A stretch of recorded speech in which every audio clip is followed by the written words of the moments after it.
La guerre des ombres. Une étincelle peut brûler 1000 années. Depuis 1979, l'Iran a changé de visage. L'empire des rois est tombé. L'ayatollah a parlé. Et le silence s'est brisé dans les rues de Téhéran. Les nouveaux maîtres jurent de rayer Israël de la carte. Non pas par diplomatie, mais par foi, par vengeance. Et la guerre commence, en silence. Israël, cerné par ses ennemis, devient une forteresse numérique et nucléaire. Il ne cherche pas la paix, il cherche la survie. Pendant que le monde regarde ailleurs, des espions se croisent dans les sables, des laboratoires explosent mystérieusement en Iran, et des généraux tombent sans bruit.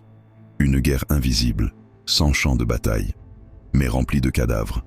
Il s'appelait Fakhrizadeh, Soleimani, des cerveaux, des symboles, des cibles. L'un est tombé d'une rafale de balles télécommandées, l'autre pulvérisé par un drone américain. Et à chaque mort, l'Iran jure. On répondra, tôt ou tard. Mais Israël frappe encore, avant l'aube, sans laisser de traces. L'ombre contre l'ombre. Avril 2024. Une ligne rouge est franchie. Un missile frappe le consulat iranien en Syrie. Des hauts gradés sont tués. Et cette fois, Téhéran répond ouvertement. Une pluie de drones sur Israël. Des alarmes, des boucliers, des enfants dans les bunkers. Mais aussi une promesse. La prochaine salve ne sera pas un avertissement. Juin 2025. Israël frappe en plein cœur de l'Iran. Centrale visée. Base militaire ravagée. Les images sont floues. Mais le message est clair. Si vous osez encore, il ne restera rien. Le monde retient son souffle. Washington hésite. Moscou observe. Mais l'escalade est lancée, et personne ne tient les rênes. Une guerre par procuration s'allume dans le Liban, Gaza, la mer Rouge. Les Houthis tirent des missiles. Le Hezbollah promet l'enfer. Et l'Iran, malgré les sanctions, arme, finance, manipule.